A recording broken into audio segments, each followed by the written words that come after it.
Climbing Gold is a production of Duct Tape and Beer, with support from the North Face, Never Stop Exploring, Chorus, Performance Sports Technology, and Element, restoring health through hydration. Alex, I feel like you're probably gearing up for a valley mission this fall. Yeah, I am hoping to climb in Yosemite in November. We'll see. Yeah. Do you have something you're going to work on or just have fun? Yeah, sort of aspiring to free the nose, but we'll see. Damn, dude. Well, I've worked in the past and I've kind of almost done it, and I've climbed on the nose a lot. It seems like it's a dad-friendly mission in that you can work the hardest parts by yourself. In terms of those LCAP hard free routes, which ones have been repeated? And what's still kind of only been done once? Let's see. Well, many of them have been repeated. Dihedral Wall hasn't been repeated. Dawn Wall hasn't been repeated, and Lurking Fear hasn't been repeated. No, Andre did the Dawn Wall. Yeah. Oh, yeah, my bad. Hasn't been repeated by anybody mortal. Yeah, that's true. So maybe the Dihedral... No, but actually, I think maybe Jorg Verhoeven or somebody, one of those guys did the Dihedral Wall once, maybe. So I don't know, maybe Lurking Fear and Passage of Freedom. And I don't know if the Secret Passage has been done. I mean, there are a couple random things here and there that haven't been done. The West Butters hasn't been done again, but I think that broke. But Lurking Fear is probably the most notable route that has been tried extensively but not done. Yeah, so Tommy Caldwell and Beth Rodden freed Lurking Fear in 2000, so almost 25 years ago, which is crazy to think about. And they took it over. Actually, it was like a Steve Schneider project. Somebody else was working on it, and they did it. And a lot of people have tried it since then, and various people have had various degrees of success, but nobody's actually been able to do it. When you think about Beth's first free ascents, some of them are truly tough as nails. There's Lurking Fear, the Meltdown, which is the single hardest pitch of trad climbing in North America. Is that right? I'm not sure if that's true anymore, but it's certainly one of the hardest trad routes in the country. I mean, it's one of the hardest trad routes in the world. Yeah. Do you think that those hard as nail granite climbs define her legacy, or is it something more? I don't know. I mean, I suppose that the really hard routes that Beth has put up are maybe what she's most known for, and kind of what made her a professional climber. I don't know. It's not just the difficulty of the routes. It's kind of who she was and what she did with climbing, and sort of what she represented for this next generation of climbing. Yeah, Beth put out a new book this year, A Light Through the Cracks, A Climber's Story, that chronicled her path after she was taken hostage in Kyrgyzstan and subsequently escaped in 2000, same year that they did the first free ascent of Lurking Fear. In the public eye, Beth just kept climbing and soldiering on as if nothing had really happened, but internally she was dealing with this shockwave of the experience. And the book is this unflinching and brave recounting of her life and her fight for equality in professional climbing, her struggles with disordered eating, and the end of her marriage with Tommy Caldwell, and her path into motherhood. That sums up. That is Beth's life in a nutshell. I've known Beth for a long time, for many years, and I've always known her more socially as a friend, and now as a mom. I climb with her son, I climb with her and her husband, and I don't know, I've always known her socially, and so I've never really seen the fierce climber who put up some of the hardest routes in the world. And so it's interesting. I mean, I think I was as big a fan of the book as anybody in a way, because I was like, oh, it's so interesting to see this side of her life, this high performance side where she's achieving these incredible things in climbing. Because I think of her as this super mellow, like a great mom who's packing snacks at the crag for her son. I'm just kind of like, oh, wow. It's there's this whole other life to her that's pretty hardcore. So today's episode comes from an interview I did with Beth last spring on the Dirtbag Diaries, our other podcast. But we thought we'd run it here before we launch into all new episodes next week. So let's do it. I'm Alex Honnold. I'm Fitz Cahall. This is Climbing Gold.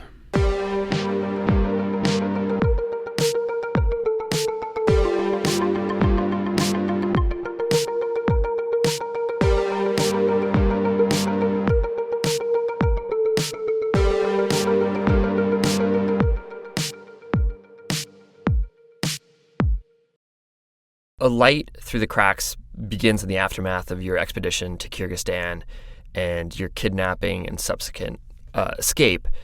And I know there's a 3-minute version of that story, that expedition, that I imagine you've told hundreds of times at this stage. Would you mind sharing that version of the story, the quick version, for us? Yeah, totally. So the quick version of Kyrgyzstan is in summer of 2000. I went on a climbing expedition with my boyfriend at the time, Tommy Caldwell, and two of our really good friends, John Dickey and Jason Smith. And we went on a trip to the Karasu Valley in Kyrgyzstan. And back then, the Aksu Valley, the neighboring valley, was kind of like the little bit more known destination for climbers. But we wanted to, go to a summertime big wall free climbing destination. And, there's only so many of those in the world. So to get it funded, we needed something slightly different. So we picked the neighboring Karasu Valley. And when we got there, it was, everything we'd hoped for and more. It was everything we'd seen in pictures and talked to friends about. It was basically like a high alpine Yosemite Valley with these, massive granite walls flanking each side of the valley. And at the back of the valley, it was these snow-capped mountains and this, rushing glacial river going down the middle of it. And so we spent our first couple weeks, doing what climbers do, wandering around, dreaming up objectives. And after a couple weeks, we were on one of our first objectives, not something super big or noteworthy, but we thought it'd be fun to try. So after the first night on the wall, we woke up to these really loud bangs. As climbers, you kind of prepare for stuff that could happen. So we immediately thought it was rockfall. And so we all sat up in our porter ledges and our sleeping bags, and we plastered ourselves to the wall to kind of make ourselves as low profile as possible in case it happened again. And then when it happened again, we looked down to the ground and we saw these armed men shooting up at us. And I was newly 20 at the time. And so kind of the contrast that was happening inside my body, the night before I was kind of my chest was puffed up and I felt like I was winning in life. Here I was, this 20-year-old kid that was living her life. Basically my dreams that I saw in climbing posters on my wall my whole life. And I thought I was so much better than my school friends that were stuck in college, fluorescent lit classrooms. And then all of a sudden I just had this terror inside me, all these questions, why are we here? What's happening? And so it was really apparent that we had to rappel down, and we all rappelled down. And it was very clear when we got there that they were taking us hostage. And so they marched us back to our camp where there were more captors. There was another hostage who was a member of the Kyrgyzstan military. And for the next 6 days, they kind of just marched us around the mountains. We didn't really understand why they had taken us. We just kept guessing that running across 4 Americans was probably a really good opportunity for them. In the beginning of those 6 days, we went through this really massive battle between the Kyrgyzstan military and the rebels where there were mortars being shot, people were dying. And so it was kind of this really terrifying ordeal for a handful of days. And then on the 6th night of our captivity, we managed to escape. And once we escaped, we went from kind of one ramshackle military outpost to another one, and finally to the United States Embassy in the capital of Kyrgyzstan in Bishkek. Mm-hmm. Yeah. I think that there are the versions of events in our lives, and we condense them down into something manageable, something consumable. And I think it's particularly true for the difficult things that happen to us. With those difficult things, we do it to survive, to not take up too much space, to not be too much of a burden, or because it might just simply be too exhausting to actually be honest. You have that 3-minute version. In those years afterwards, there were all these incredible achievements, free climbing the nose, meltdown. And I think a lot about this book is what didn't fit into that 3-minute story. What, especially afterwards, what were you going through in the wake of that experience? I think that's a great question. This was in 2000. And so back then, there's so much celebration of skirting death, right? It was almost a little bit more celebrated than any physical, achievement or whatnot, because it kind of made for the best stories. And so when we came home, we were greeted by this community that, we all loved and I really identified being a part of, with like congratulatory, sentiments and like amazing, like look at what you guys did, like so you're stronger, you're better for this. So it was very much kind of this like bravado welcoming. And to be fair, back then, I think therapy and trauma in general, like in society as a whole, wasn't very talked about, right? Like growing up, I didn't know adults or kids or anyone that went to therapy that, that was in my life. It was something that was like reserved for, people that went through terrible, horrific things. So therapy and that sort of thing just wasn't it just didn't seem like something that was accepted in our community.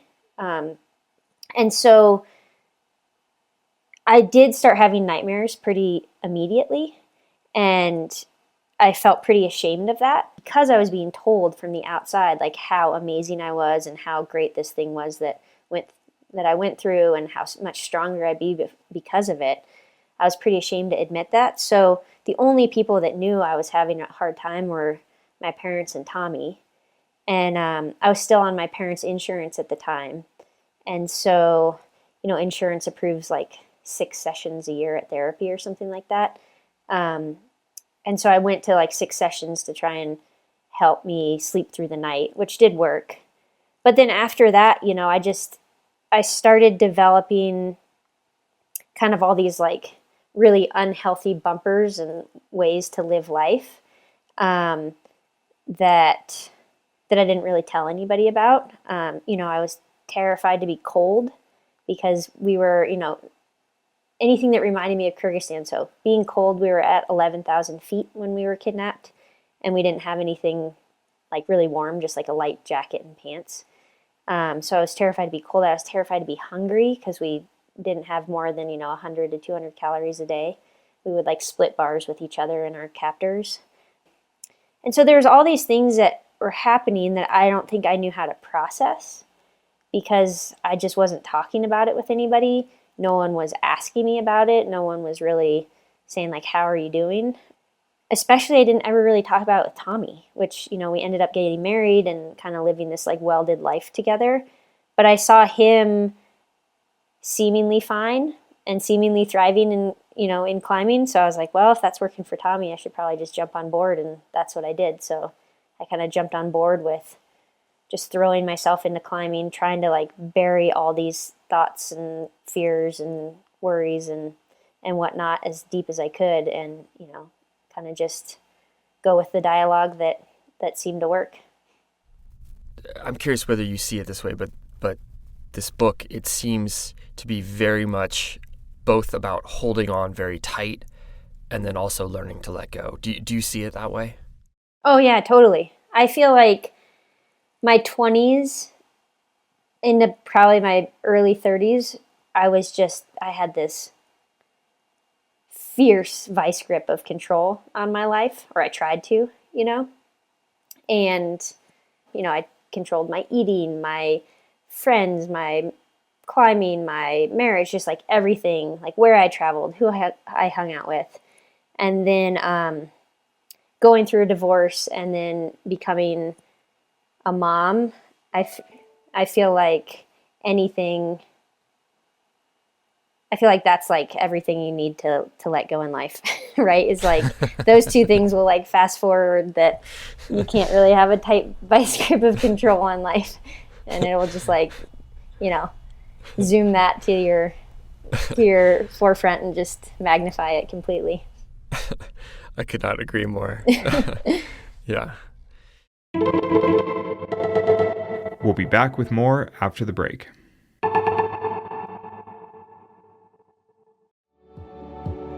I've been a North Face athlete for almost 18 years, which has been incredible. and I've always appreciated their commitment to exploration. Summit Series is the name of the pinnacle North Face products that I use on every expedition, and I love that their tagline is athlete tested and expedition proven.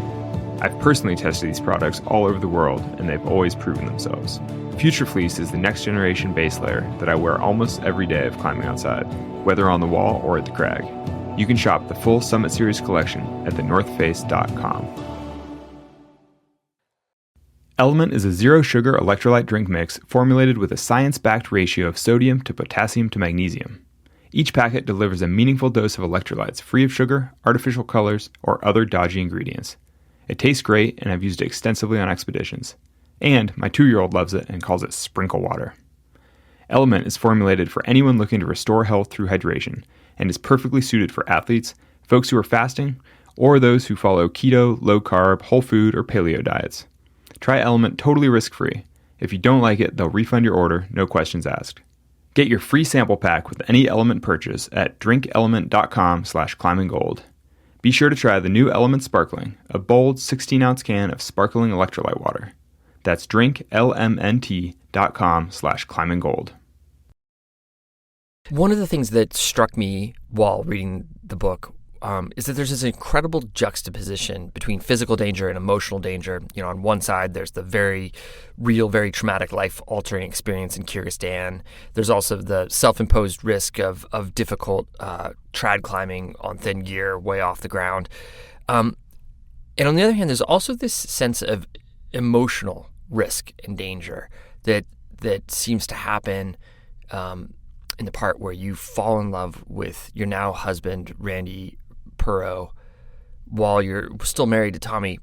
And, you know, this might sound strange, but, you know, I was one of my favorite parts of the book because when you recounted that feeling of falling in love, I really recognized it. That feeling of being lit up by this other person and just sort of being pulled into it, even though it's scary. And I'm sure in your situation, it must have been pretty terrifying. And I'm curious, at that moment of making that big transition, whether it did feel terrifying or whether you just had this sense of purpose and meaning and you just needed to, or you just knew you needed to do it. I feel like it was both, right? It was like, it wasn't an either or, it was like an and both type of thing. And I feel like that was one of the first times in my life where I actually recognized that there was space for like two completely conflicting emotions at once, right? Because before that, I was just so segmented. I was like, oh no, like achievement is good. Like thinking about all this other stuff is bad. I will only feel like this one thing. And so I feel like that was kind of the first time in my adult life, at least, that I was like, wow, I am fully enamored with this person and I have all these feelings and they're amazing and wonderful. But then at the same time, I'm so scared and I'm so sad and I'm so devastated, and like all that was just put in a blender, which was myself. And it felt like eternity that time, but it wasn't, you know, in retrospect that long, like a few months or whatnot. And I just remember each day just waking up and being like, I want to just feel like one of them today, you know. It's just like it's hard but so human to feel both of them at once. And so it was like kind of like wading through that to find out which one to go and how to pursue that and like how to walk through that messiness that is being a human. Certainly, I remember from the early days of your climbing career, the marketers and the media people, they really cast you as this all-American girl or all-American woman. And often throughout the book, you reference that you kind of thought of yourself as a good girl that didn't rock boats. And, you know, I've followed your career for a long time now. And it's interesting because if someone were to ask me, how would you describe Beth now? I would be like, Beth is a person who is the least afraid of being real in our community. Like, she's willing to talk about the hard things, whether that's the pay gap between men and women in sponsorship or disordered eating or mental health issues. And when I think of you, I think of your hard climbing achievements, but I also think of you as being a true leader who wasn't afraid to say things that no one else was kind of really willing to say. And it seemed like you were unafraid of that difficult conversation. And I realized that might not have been the case for you, because I think easy for us sometimes to look at somebody that we think of as quote unquote brave and just think of them as brave rather than someone who has a complex set of fears and belief, but also has a sense of purpose. And I'm curious, bringing those hard topics up, was that scary for you to do? Because you've done it time and time again. Yeah, no, it's a great question. I'm like flattered you would say all of that because I don't know. I never really would label myself a leader or whatnot. But let's see. I feel like, was it scary?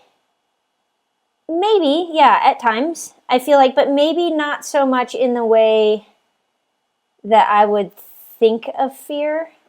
Not so much of like, oh, what's this going to do for me? But more of like, it just kind of followed along my progression of thinking. And it's like, when you've lived a belief system for so long, slowly unraveling that can be scary, right? And letting in new ways of thinking.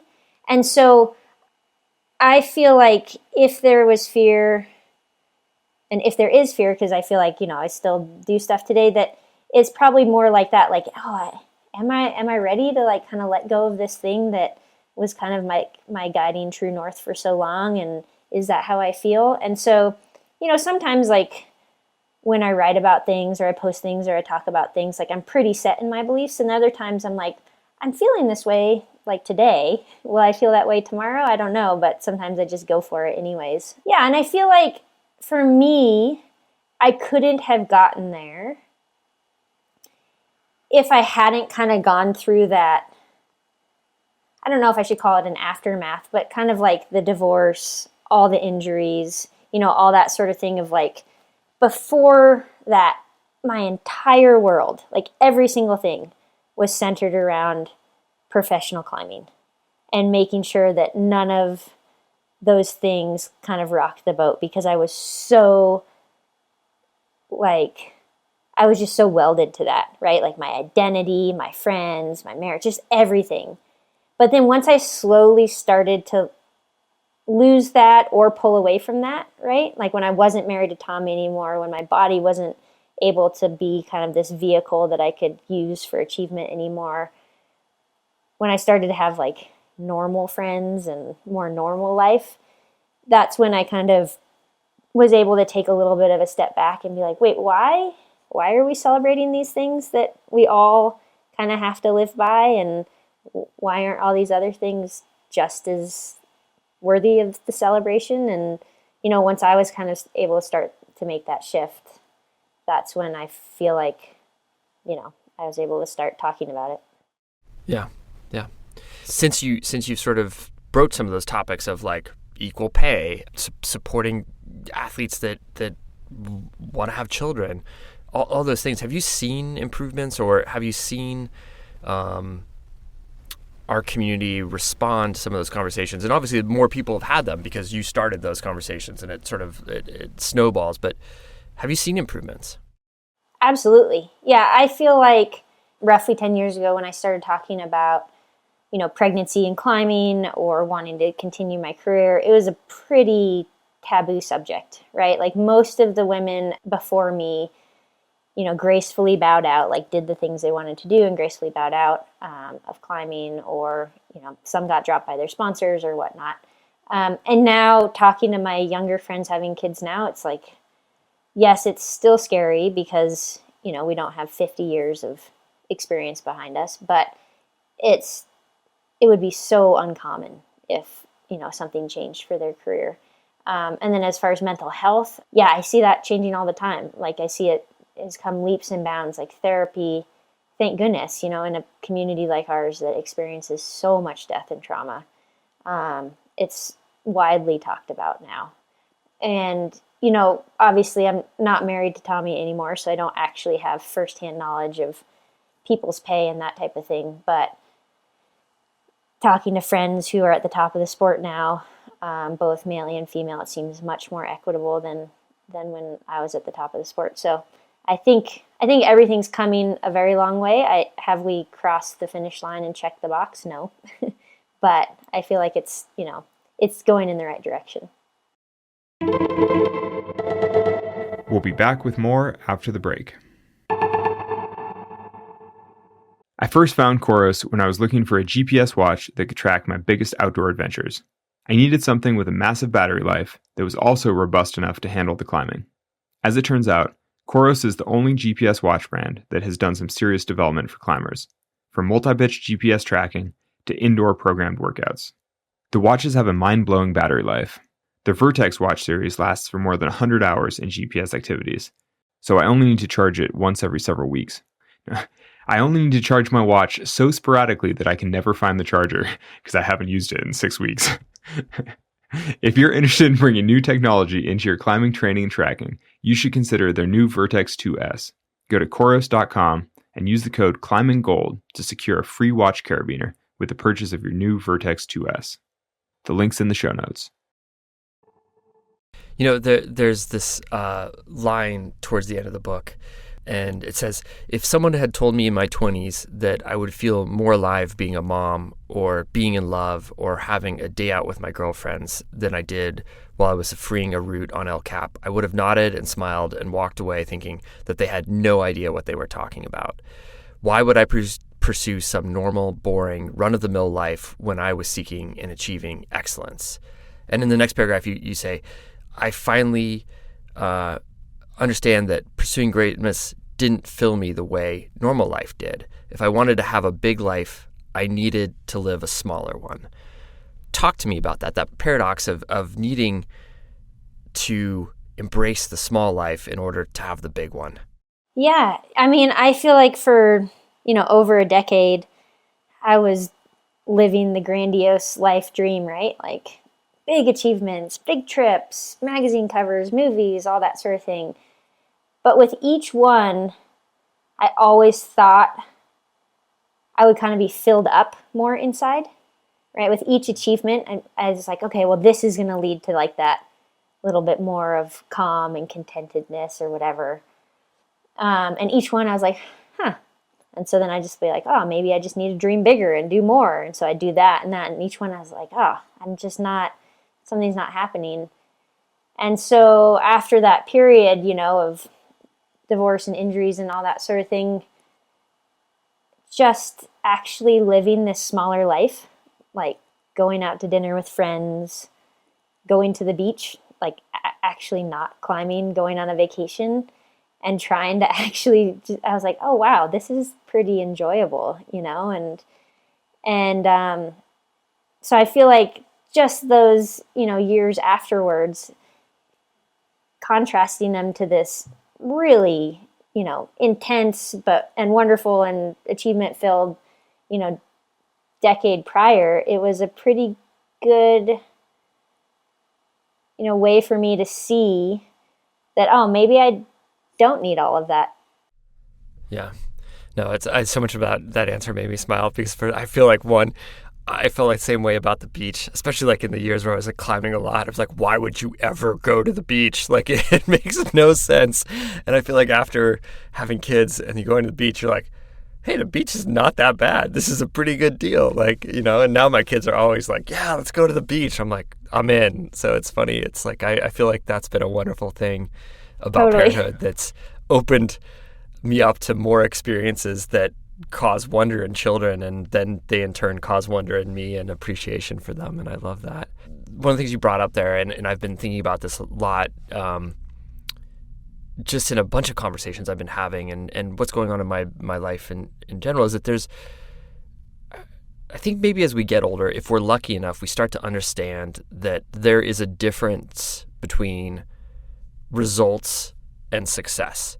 And like results are like some sort of outcome that generally people would agree is a positive thing, getting a raise at work, climbing a certain grade, et cetera, et cetera.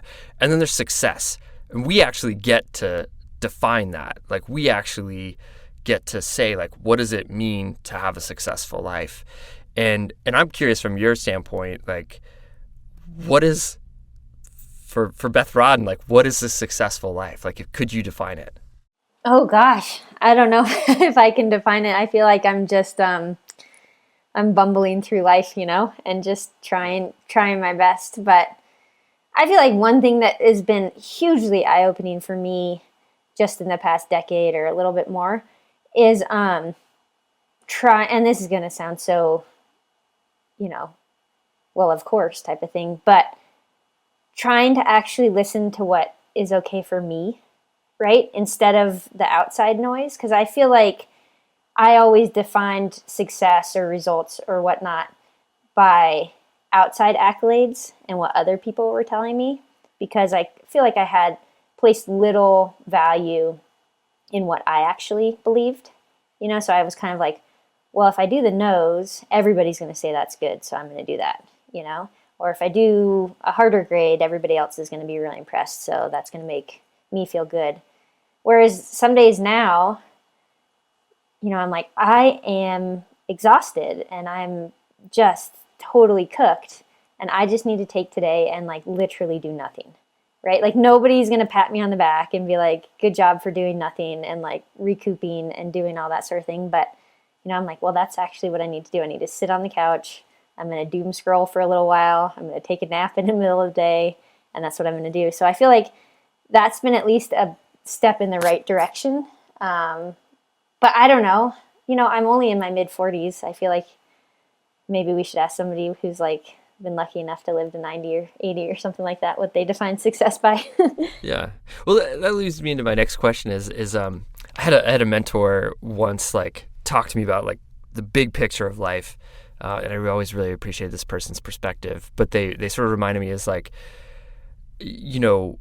don't make plans for the future, for your future self. Like, realize that how you think differently and the person you are 10 years from now is going to have different wants and different desires and going to be interested potentially in different things. I mean, maybe not, but there's a good chance that, like if you're starting to plan for the future, you maybe think about doing those things now for this person you are now.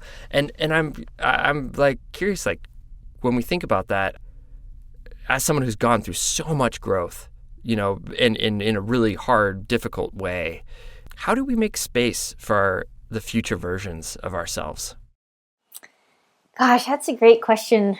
I feel like I'm constantly like telling myself and my family, I'm like, let's just have patience and grace for ourselves, because I feel like we're always changing. I'm always changing, right? Like I said, like in that excerpt that you read, I'm pretty sure that if we had this interview when I was 20, I would be like, wow, I'm so disappointed in my 40-something-year-old self, like I can't believe that's what you're doing with your life. So I think just for me, it's been accepting and learning that it's not only okay, but good to let go of that grip of control, right? Like there's a million ways to go through life that can be enriching and fulfilling and fun and exciting.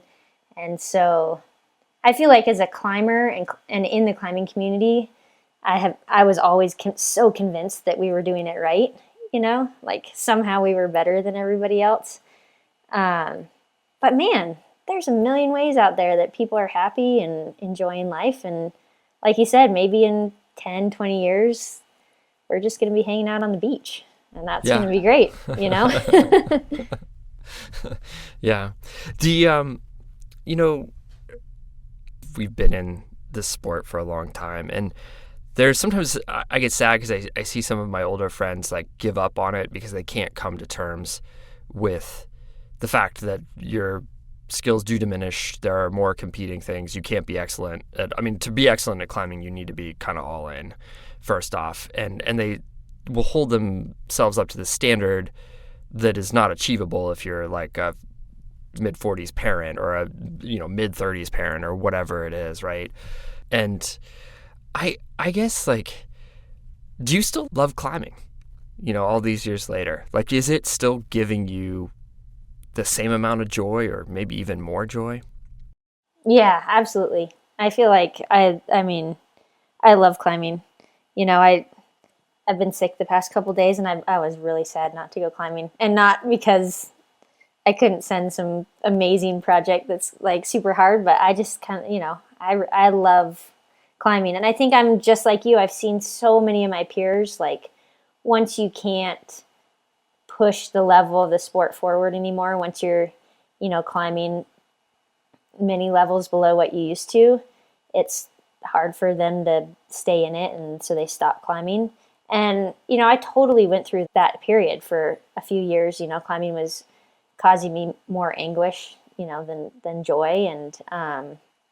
And I really started to question whether I should stay in it. And I kind of had to redefine my relationship with it. And I'm definitely not performing like I used to, but I feel like I have so much more joy in it, than I feel like I'm probably like back, if it was a bell curve or whatnot, I'm like kind of near when you first start and you're just like, oh, this is so fun. Like, I don't care what I go climb. I just want to go climb. So I'm kind of like back on that side of it. Yeah. Yeah, no, it feels, someone asked me like, are you still climbing? And I kind of was like, I almost started to answer no, because like if you look on a paper, like I think what they think of like, are you still climbing?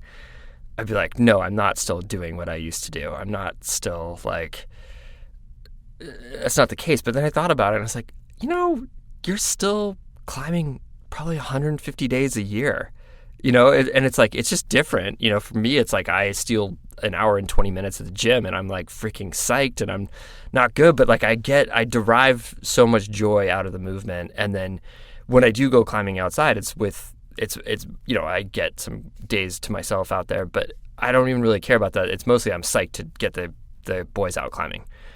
Those are the best days for me. And it's so funny because like they're starting to belay me and stuff, and I'm kind of like even in solo mode half the time where I'm like, I cannot fall here because I've got like an 80-pound kid belaying me right now. And totally. I have a blast doing it, and it was so funny because I started to say, well, I'm not really climbing anymore, and I was like, no, what are you talking about? You're totally climbing. It's just you're authoring it in this different, wonderful way. And I corrected myself, and I was able to share that, and it was just illuminating to me because I was like, oh no, I've stuck with this in a way that it still gives me joy. And that's what I was in for it in the beginning, is that's what I was just seeking, is I wanted a life where I could have all these feelings, and there may be different feelings, like there's less fear involved, I would say, or like less sort of like determination and more just like, man, this is a beautiful day out at Index, Washington, and this is a good time. So yeah, I don't know. I'm glad I got to that space. I'm glad you got to that space too. Yeah, I feel super lucky, honestly. Yeah. That's awesome. Well, congrats again on the book. I know it was a long time coming and going from there. And, thanks so much for sitting down to chat about it and share this with us. So I appreciate it. No, thank you. Yeah, I'm super, super honored.